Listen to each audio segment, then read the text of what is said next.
അനുദിന വിശുദ്ധർ. ഏപ്രിൽ 1 വിശുദ്ധ ഹ്യൂഗ്.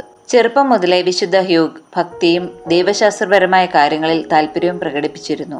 ഡൗഫൻ മേഖലയിൽ ജനിച്ച അദ്ദേഹം ഒരു സാധാരണക്കാരനായിരിക്കെ തന്നെ വാലൻസിന്റെ കാനോനായി. 1080 അവിഗണിൽ നടന്ന ഒരു സിനഡിൽ പങ്കെടുക്കുന്നതിനിടെ അദ്ദേഹത്തിന്റെ പാണ്ഡിത്യവും ദൈവഭക്തിയും പേപ്പൽ പ്രതിനിധിയുടെ ശ്രദ്ധ ആകർഷിച്ചു.